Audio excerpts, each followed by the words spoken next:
Friends, आपका स्वागत है सिंपल सॉल्यूशंस एकेडमी की एक्सेल ट्रेनिंग प्रोग्राम जो कि हिंदी में चल रहा है और इसमें हम बेसिक से एडवांस की तरफ क्लासेस को लेके जा रहे हैं। ये आपका 8वां सेशन है और इसमें हम आज कवर करने जा रहे हैं एक बहुत ही इम्पॉर्टेंट फीचर को जिसका नाम है फ़िल्टर।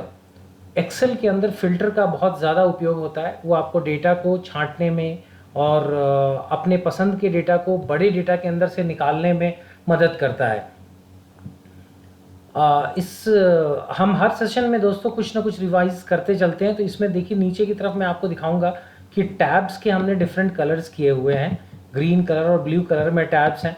तो आप लोग इस फीचर को ध्यान करें कि हमने पिछले वीडियोस में टैब की रीनेमिंग और टैब की कलरिंग के बारे में बताया था। आप लोग को अगर कुछ डाउट्स हो तो ज़रूर पूछते चलें और पीछे की वीडियोस देखते चलें। अब आज हम अपना इस टैब्स में अगर आप देखें तो डेटा फिल्टर वाले शीट पे हम काम कर रहे हैं। ये अलग अलग शीट्स बनी हुई हैं और डेटा फिल्टर की शीट पे आज हम काम करेंगे। अब दोस्तों फ़िल्टर के बारे में हम आपको बताते हैं। फ़िल्टर जो बेसिकली फ़िल्टर को कैसे करना है, उसको करने के तरीके जो हैं वो सबसे पहले मैं आपको बता दूं। फ़िल्टर जो आपको दिखेगा वो डेटा सेक्शन में नज़र आता है। डेटा सेक्शन को जब आप क्लिक करेंगे तो यहाँ पर एक फ़नल जैसा बना होता है जिसको फ़िल्टर हम कहते हैं। और होम पेज में अगर आप जाएंगे तो भी सॉर्ट एंड फ़िल्टर में ये लास्ट में आपको पिछले वीडियो में हमने यहाँ पे सॉर्टिंग देखी थी, यहाँ से फ़िल्टर का टैब भी आपको मिलता है, फ़िल्टर का बटन मिलता है सॉरी, और यहाँ से फ़िल्टर का ऑप्शन आप चूज़ कर सकते हैं। अब फ़िल्टर में जाने के लिए दोस्तों जैसे ये छोटी सी टेबल हमने बनाई हुई है, इसमें कहीं भी आप क्लिक करेंगे और अगर आप डेटा को ओपन करेंगे, डेटा ओपन हो गया, उसके बाद आप जैसे ही फ़िल्टर लगाएंगे आप देखेंगे ये ऊपर एक छोटे छोटे से टैब्स आ गए हर कॉलम के अंदर। ये जो टैब्स हैं ये फ़िल्टर का काम करते हैं। इसको जब आप खोलेंगे तो इसके अंदर अलग अलग ऑप्शंस आपको दिख जाएंगे। तो सबसे पहले हम ये देख लेते हैं कि फ़िल्टर कैसे लगाना और हटाना है। ये फ़िल्टर हमने लगाया, इसी पे दोबारा क्लिक करेंगे तो आप ये फ़िल्टर्स चले गए। देखिए ये कॉलम्स के ऊपर फ़िल्टर लगे थे जो अब दिखना बंद हो गए। ऊपर प्रेस करेंगे दिख रहे हैं, हटाया आपने हट गए। उसके अलावा दोस्तों शॉर्टकट्स भी हैं। जैसे एक शॉर्टकट है कंट्रोल शिफ्ट और एल का। इसके बीच में मैंने देखिए कर्सर रखा हुआ है। मैं कंट्रोल शिफ्ट और एल प्रेस करता हूं तो देखिए आपका फिर से वो लग गया फिल्टर्स ऊपर, और कंट्रोल शिफ्ट एल फिर से मैं प्रेस करूंगा तो वो हट गए। ये एक शॉर्टकट है इसका। दूसरा शॉर्टकट है अगर आप आल्ट का बटन प्रेस करते हैं। आल्ट का बटन आप जैसे ही प्रेस करेंगे दोस्तों, ऑल्ट का बटन प्रेस करने के बाद आप ये देखेंगे कि ऊपर हर एक के नीचे एक एक लेटर आ गया। फाइल के नीचे एफ आ गया, होम के नीचे एच आ गया, उसी तरीके से डेटा के नीचे ए आ गया। और अब आल्ट दबाने के बाद अगर आप ए दबाएंगे तो आप देखेंगे कि फिल्टर वाली टैब के नीचे टी आ गया। तो इसके बाद अगर आप टी दबा देंगे तो आपके देखिए यहाँ पे फिल्टर्स लग गए हैं। और उसी प्रक्रिया में आल्ट ए और टी आप दबाएंगे तो फिल्टर हट गया है। ये शॉर्टकट हमने यहाँ पर लिखा हुआ है। दो शॉर्टकट हमने बता दिए, control shift L, alt A T. और उसके बाद एक और है आल्ट डी एफ एफ। इसका भी इस्तेमाल आप करके फिल्टर लगा सकते हैं। Alt D F F press करेंगे तो देखिए फिल्टर लग गया है आपका।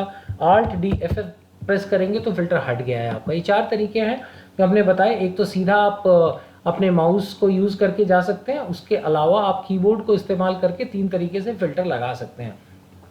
अब जब आप फ़िल्टर लगाना सीख गए हैं दोस्तों, एक बार हम इसका फ़िल्टर ऑन करते हैं, कंट्रोल शिफ्ट और एल करके फ़िल्टर हमने लगा दिया। अब हम आपको दिखाते हैं कि इसका कैसे कैसे हम यूज़ कर सकते हैं।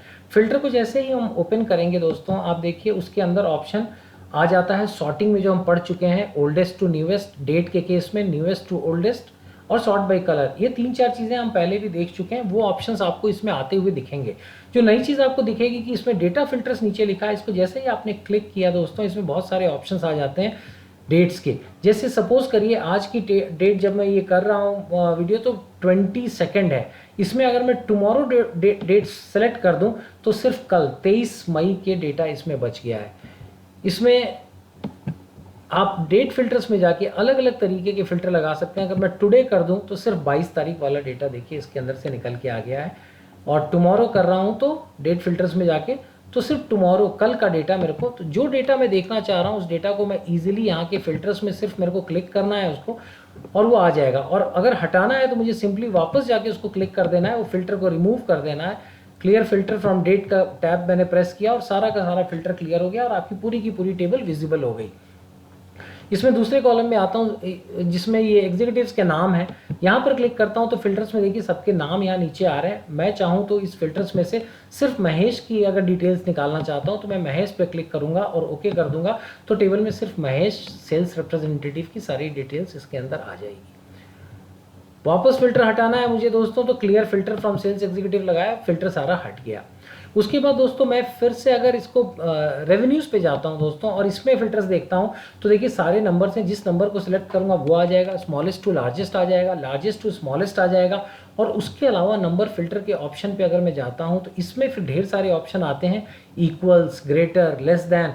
अब इसमें जैसे सपोज करिए कि मैं लेस दैन 50,000 का ऑप्शन डाल देता हूँ कि मुझे लेस देन 50,000 वाले नंबर्स देखने हैं और इसको मैं ओके कर देता हूँ लेस देन 50,000 को, तो आप देखेंगे कि 50,000 से कम की सेल वाली सारी चीज़ें फिल्टर होके इसमें आ गई। तो फिल्टर का ऑप्शन आपको बहुत ही प्यारा ऑप्शन है, जो आपको जो डेटा आप देखना चाहते हैं वो डेटा दिखाएगा और आप फिल्टर हटाएंगे तो वापस अपनी टेबल आपके पास आ जाएगी। अब दोस्तों आप ये सोचेंगे कि बहुत बड़ी टेबल है आपकी, 100-200 रोज़ हैं या 1000 रोज़ हैं, उसके अंदर से आपको कुछ शेक निकालनी है और उसको फिर अलग ले जाना है। जैसे मैं सपोज करिए इसमें मैंने फिर से फिल्टर लगाया और नंबर फिल्टर में जाके मैंने बोला कि मेरे को ग्रेटर देन 30,000, मोर देन 30,000 वाली फिगर्स दे दो। मोर देन 30,000 की फिगर्स मैंने इससे मांगी और ये इसने हमको 30,000 से ऊपर की पूरी टेबल दे दी। अब इस टेबल को अगर मुझे अलग ले जाना है तो मुझे कुछ नहीं करना, इसके अंदर मैं रखूँगा। उसके बाद मैं कंट्रोल ए दबाऊँगा, कंट्रोल सी दबाऊँगा और मैं कहीं पे भी ले जाके उसको पेस्ट जब करूँगा तो कंट्रोल वी जब मैं करता हूँ तो मेरे को सिर्फ यही टेबल्स निकल के आएंगी, यही वैल्यूज़ निकल के आएंगी जो मैंने अभी फ़िल्टर की थी 30,000 से ज़्यादा वाली। आप देखिए उसके अंदर वो वैल्यूज़ निकल के आ गई। इस टेबल को अगर आप देखेंगे तो अभी यहाँ पे देखेंगे आप कि चौथे रो के बाद 5th रो दिख रही है, 5th के बाद छठी रो नहीं दिख रही है, 7वीं रो दिख रही है। तो बीच में जो वैल्यू कम थी वो वैल्यू हिडन हो गई और जितनी वैल्यूज़ बच गई उनको मैंने कंट्रोल ए, कंट्रोल सी और कंट्रोल वी अलग जगह ले जाके किया, तो मेरी वही टेबल की वैल्यूज़ आ गई जो मेरी नई सिलेक्शन टेबल थी। मतलब और इस टेबल में जाके अगर मैं अपनी फ़िल्टर हटाता हूँ और तो मुझे अपनी पुरानी टेबल यहाँ पर मौजूद मिलेगी। क्लियर फ़िल्टर किया मैंने तो मेरी पूरी की पूरी टेबल यहाँ पर मौजूद है और नई टेबल के रूप में मुझे वो टेबल निकल के आ गई है जिसके अंदर वैल्यूज़ 30,000 से ज़्यादा है। तो यहाँ पे तो वैल्यूज़ दोस्तों कम है, तो इसलिए आपको ऐसा लग रहा है। जब टेबल्स में बहुत सारी वैल्यूज़ होती है तो फीचर बहुत उपयोगी होता है और हमको अपने हिसाब से टेबल्स को सॉर्ट फिल्टर करके और उसमें अपनी वैल्यूज़ अपनी मनपसंद निकाल के और रिपोर्ट्स को प्रेजेंट करने में बहुत हेल्पफुल होती है। इस वीडियो में दोस्तों इतना ही। नेक्स्ट वीडियो में फिर मिलते हैं आपको एक नए टॉपिक के साथ। Thank you so much for your attention. Thank you.